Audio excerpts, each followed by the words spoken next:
நான் வேணான்னு சொல்ல சொல்ல என்ன துரத்தி லவ் பண்ணல. இப்ப நான் மனசு மாதிரி பேப்பர்ல விளம்பரம் கொடுத்தா அப்போ என்ன பார்க்க வரல. சரி பரவாயில்ல, நம்மளே நேர்ல போய் பார்க்கலான்னு வந்தா நீ பாட்டுக்கு பேசாம போயிட்டு இருந்தா என்ன அர்த்தம்? இதான் ஒரு பொண்ணு கொஞ்சம் வலி வந்தா உடனே பிகு பண்ணிக்குவீங்களா? இத பாருமா, நான் உன் பின்னால சுத்தி உன்னை கலாட்டா பண்ணதெல்லாம் தப்புதான். என்ன மன்னிச்சிரு. எதுக்காக மன்னிக்கணும்? நான் தான் பச்சை குடி காமிச்சிட்டேனே. அப்ப என் சூழ்நிலை வேற, இப்ப என் சூழ்நிலை வேறமா. தெரியும். இப்ப நீ என்ன சொல்ல போற? இத்தனை நாளா அப்பா அம்மாவோட சொந்த பிள்ளைங்கிற நினைப்புல தலகால் புரியாம ஊர் சுத்திட்டு இருந்தேன்.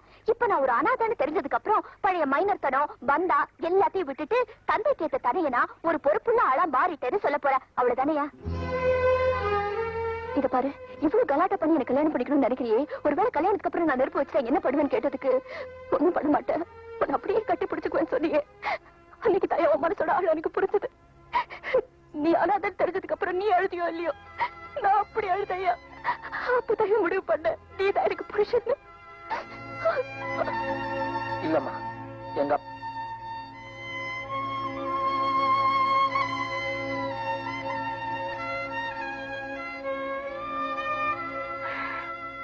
இது பாருமா, என் பையன் உன் மேல ஆசைப்பட்டதுலயும் தப்பு இல்ல, அவன் மனசை புரிஞ்சுக்கிட்டு நீ அவனை தேடி வந்ததுலயும் தப்பு இல்ல.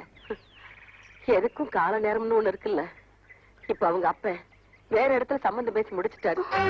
என்ன ஒண்ணும் பண்றதுக்கு இல்ல. என்ன ஒண்ணும் பண்றதுக்கு இல்ல, எல்லாருமே சேர்ந்து ஒரு போராட்டம் நடத்தி அப்பா மனசை மாத்திடுவோம். இல்ல, அவர் ஒத்துக்க மாட்டாரு. ஆனா அவங்க அப்படிதான் சொல்லுவாங்க. நீங்க நேருக்கு நேர் போய் மோதுங்க, எல்லாம் சரியா போயிடும். நீ வாய் மூட்டு. என்ன வாய் மூடிட்டு இருக்கிறது? விரல் சூப்பர பொண்ணே, என்னால ஜீர்ணிக்க முடியல. நீங்க கிளம்புங்க. நீங்க போல. ஐயோ அண்ணே, எனக்கு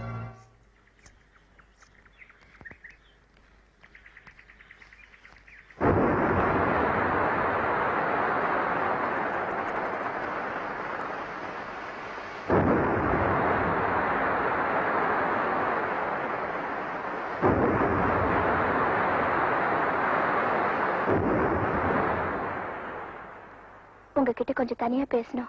உள்ள வரீங்களா? எதுவா இருந்தாலும் இங்கே பேசு. அன்னைக்கு நான் படிச்சவங்கிற திமிர்ல கோவத்துல உங்களை என்னென்னவோ பேசிட்டேன். தப்புதான். நடந்ததையெல்லாம் மறந்துட்டு பெரிய மனசு பண்ணி என்ன மன்னிச்சிருங்க. மறந்துட்டேன், மன்னிச்சுட்டேன். புறப்படு. உங்க கால்ல வேணாலும் விழுற. நான் பண்ணது தப்புதாங்க. இந்த பாரு, எந்திரி மேல. புறப்படுன்னு சொன்னேன்ல. தூ இப்படி பழுத்திக்கிறீங்க. மறந்துட்டு மன்னிச்சிட்டேன்னு சொன்னீங்கல்ல, அப்ப ஏன் என்ன புறப்பட சொல்றீங்க? நான் மறந்துட்டேன்னு சொன்னது, ஏற்கனவே என் பையனுக்கு ஒரு பொண்ணை பார்த்து நிச்சயதார்த்தம் பண்ணி பத்திரிகை அடிச்சம் பாரு, அதை மறந்துட்டேன்னு சொன்னேன். நான் மன்னிச்சுட்டேன்னு சொன்னது, எனக்கு தெரியாம என் பொண்டாட்டி என் மகனுடைய வக்கீல் போட்டோ எடுத்து உங்ககிட்ட காட்டி என் அவமானத்துக்கு உள்ளாக்கிட்டா. அதனால அவளை மன்னிச்சுட்டேன்னு சொன்னேன். நான் புறப்படுன்னு சொன்னது, வீடு தேடி வந்தவங்களை போன்னு சொல்றது என் பரம்பரைக்கே பழக்கம் இல்ல. அதனாலதான் புறப்படுன்னு சொன்னேன். மறுபடியும் சொல்றேன், புறப்படு. இது பாருங்க, நான் உண்மையிலேயே திரும்பி வந்திருக்கேன். உங்க பையனை மனசார விரும்புறேன். தயவு செஞ்சு என்னோட வாழ்க்கையை கெடுத்துறாதீங்க. இத பாரு, வேறொரு பொண்ணை நிச்சயம் பண்ணி பத்திரிக்கை அடிச்சாச்சு. நீதான் இன்னொரு பொண்ணோட வாழ்க்கை கெடுத்துட்டு இருக்க. இதுதான் உங்க முடிவா? ஆமா. கடைசியா கேக்குறேங்க. ஆமா. பாத்துறேன், நீங்க எப்படி இன்னொரு கல்யாணம் பண்றீங்க நான் பாத்துறேன். என்னது சுடுக்குடுக்கலாம் போட்டு பேசுறாங்க? அதானே கொஞ்சம் கூட மரியாதை இல்லாம. ஏய், மரியாதை இப்ப வெளியே போறே இல்லையா? இத பாரு, உன்னால ஒண்ணும் பண்ண முடியாது. இந்த கல்யாணம் நிச்சயமா நடக்கும். கல்யாண ஏற்பாடு தான் நடக்குமே தவிர கல்யாணம் நடக்காது. ஏன்னா தாலி கட்ட போறது நீங்க இல்ல, உங்க பையன். என்ன மீறி அவர் இன்னொரு பொண்ணுக்கு எப்படி தாலி கட்டுவாருன்னு நான் பாத்துறேன். என்ன நீ என்ன வம்புக்கு எடுத்துட்டு இருக்க? எங்க அப்பா யார சொல்றாரோ அவங்களுக்கு தான் தாலி கட்டுவேன். என்ன மச்சான், தனியா இருக்கும்போது ஒரு மாதிரியா பேசுற, இப்ப கூட்டத்தை பார்த்தோம்னா வேற மாதிரி பேசுறிய. ஐயோ வர மச்சான். எனக்கு என்னமோ சந்தேகமா இருக்கு. என் பொண்ணுக்கு கல்யாணம் நடக்கிற மாதிரியே தெரியும்.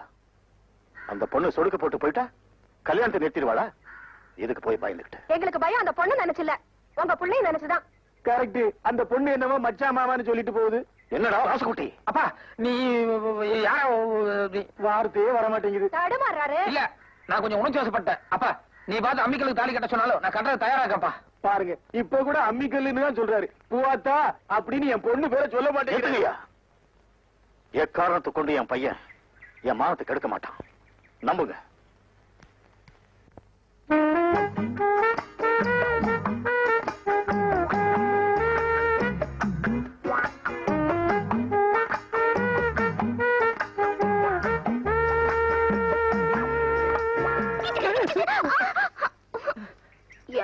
மச்சான் இங்கெல்லாம் போய் தவிட்டு கொட்டிக்கிட்டு நீ எதுக்கு இங்க வந்த? இங்க வராம வேற எங்க போறதா? இத பாரு, நேத்து எங்க அப்பா ராஸ்குட்டி உன்னை நான் நம்புறேன்னு சொல்லி சொன்னாரு. இப்ப நீங்க வந்து இப்படி கலாட்டா பண்ணிட்டு தெரிஞ்சது எங்க அப்பா என்ன தொலைச்சு கட்டிடுவாரு. ஐயோ ஐயோ பா. இத பாரு, இந்த வழியா ஒரே ஓட்டமா ஓடிரு. இத பாரு, உன்னை தயவு செய்து கெஞ்சி கேட்டுக்கிறேன், என்ன மாட்டி விட்டாத, காப்பாத்து. யோ, இப்ப நான் போனா அவர் கண்டிப்பா என்ன பாத்துருவாரு. நான் போய் இந்த வக்கி போர்க்குள்ள ஒளிஞ்சுக்கிறேன். அவர் போனோன்னு நான் வெளியில வந்துடுறேன். சீக்கிரம் சீக்கிரம் ஓடு புலி. அஜிதயா மச்சான், அப்பா போனோன்னு கூப்பிடு.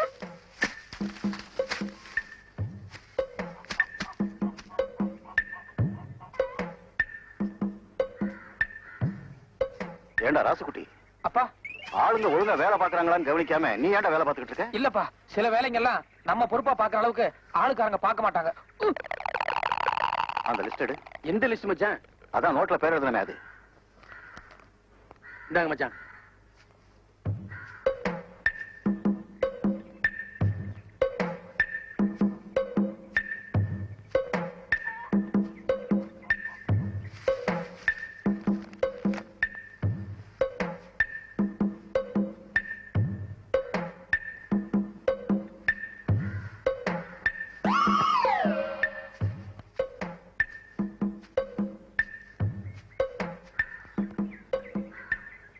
ஏண்டா ராசுகுட்டி, மேவர காட்டுல உரம் போட சொன்னே போட்டாங்களா?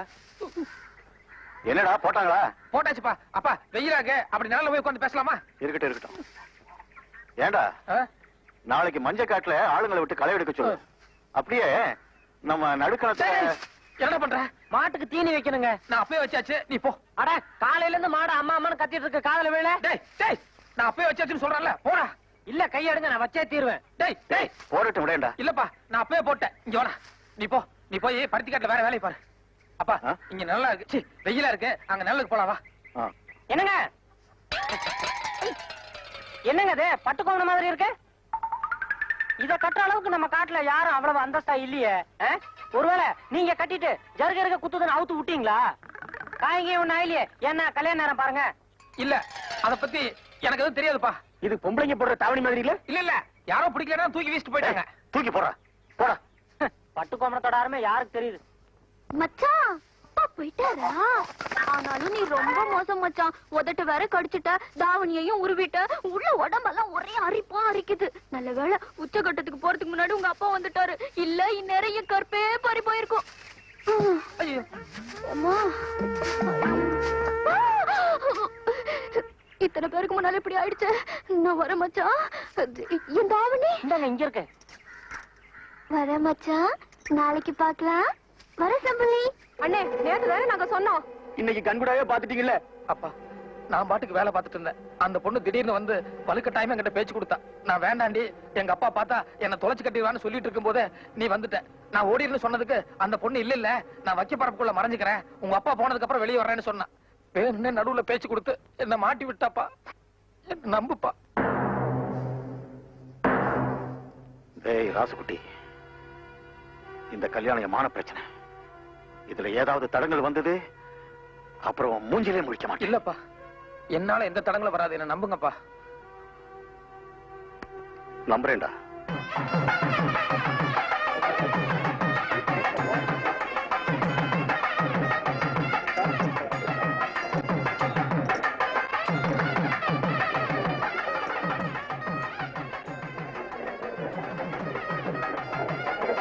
டேய், இங்க என்னடா பண்ணிட்டு இருக்க? வரவங்களை போய் கவனிடா, போடா.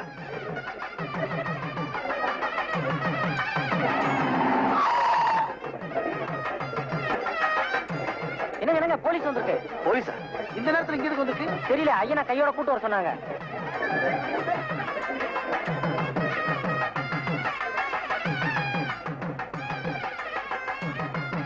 வணக்கம். என்ன மேன்? மாப்பிள்ளை பேர் ராஜ்குட்டி தானே? ஆமா. பொண்ணு பேரு பூவாத்தா. ஐம் சாரி, நீங்க இந்த கல்யாணத்தை நடத்த முடியாது. அட சும்மாரியா, ஏன் நடத்த முடியாது? இங்க வாமா.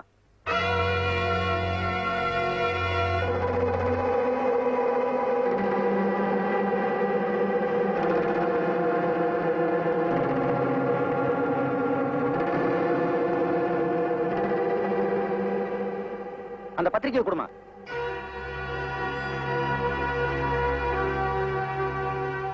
இந்த பத்திரிக்கை ஏற்கனவே உங்க பையன் ராசுகுட்டிக்காக அடிச்சது தானே? ஆமா இதுல ருக்மணின்னு போட்டிருக்க, அது இந்த பொண்ணோட பேர் தானே? ஆமா. பின்ன எதுக்காக இந்த பொண்ணை விட்டு இன்னொரு பொண்ணை வச்சு கல்யாணம் பண்றீங்க? அந்த பொண்ணு கல்யாணம் பண்ணிக்க இஷ்டம் இல்லைன்னு சொல்லிட்டு போயிட்டா, அதனால இன்னொரு பொண்ணு ஏற்பாடு பண்ணிட்டேன். கிடையவே கிடையாது இன்ஸ்பெக்டர் சார். என்ன நிச்சயம் பண்ணும்போது இந்த பெரிய மனுஷன் 50 பவுண்ட் டவுரி கொடுத்தா போதும்னு சொன்னாரு. இப்ப திடீர்னு 4 நாளைக்கு முன்னாடி வந்து 300 பவுண்ட் டவுரி வேணும்னு கேக்குறாரு. நீங்க கேக்குறதுல கொஞ்சம் கூட நியாயம் இல்லைன்னு சொன்னா உடனே வேற பொண்ணை பார்த்து கல்யாணம் நடத்த பாக்குறாங்க. ஏய், பச்சை போய் பேசாத. நான் 300 பவுண்ட் கேட்டேனா? கொஞ்சம் இது வாருமா, உனக்கு என் பையனை பிடிச்சிருக்கு, அவனைத்தான் கல்யாணம் பண்ணிக்கணும்னு ஆசைப்படுறேன். அது வரைக்கும் நியாயம். அதுக்காக இப்படி இல்லாத பொல்லாதெல்லாம் சொல்லி 4 பேருக்கு முன்னால என் புருஷனை அவமானப்படுத்தாத. நல்லா இல்ல. இத பாருங்க இன்ஸ்பெக்டர், என் பையன் படிக்காதத காரணம் காட்டி எனக்கு இந்த கல்யாணத்துல இஷ்டம் இல்லைன்னு சொல்லி அடிச்ச பத்திரிக்கை கிழிச்சு என் மூஞ்சில வீசி எறிஞ்சிட்டு போயிட்டான். அதுக்கு இந்த ஊரே சாட்சி. ஐயோ, என்னது? அடிச்ச பத்திரிக்கையை நான் கிழிச்சனா? ஐயோ ஐயோ ஐயோ ஐயோ ஐயோ ஐயோ ஐயோ. அம்மாடி, நீ கிழிக்கல? சும்மா இருங்க இன்ஸ்பெக்டர், என்னோட தகுதி தராதரம் இந்த ஊருக்கே நல்லா தெரியும். என் வீட்டுல நடக்கிற இந்த நல்ல காரியத்தை கெடுக்கணுங்கிறதுக்காக வேணும்னே இவன் நாடகம் ஆடிக்கிட்டு இருக்கா. இது உங்களுக்கு புரியலையா? கரெக்ட் சார், உங்க பக்கமே நியாயம் இருக்கலாம். ஆனா இது டவுரி பிரச்சனை. அந்த பொண்ணு இங்க ரிப்போர்ட் பண்ணனால இதை நீங்க கோர்ட் மூலமா தான் தீர்த்துக்க முடியும். சரி சார், முதல்ல அந்த கல்யாணத்தை முடிச்சிடறேன். அதுக்கப்புறம் கோர்ட் மூலமா என்ன வந்தாலும் நான் கவனிச்சுக்கிறேன். ஐம் சாரி சார், நீங்க இந்த கல்யாணத்தை நடத்தினா மாப்பிள்ளையோட அப்பா அம்மா எல்லாரையும் நான் அரெஸ்ட் பண்ண வேண்டியது வரும். அப்பா, நான் ஜெயிலுக்கு போனாலும் பரவாயில்லப்பா, எப்படியா அந்த கல்யாணத்தை நடத்திடுவோம்ப்பா. மாப்பிள என்ன சொன்னா?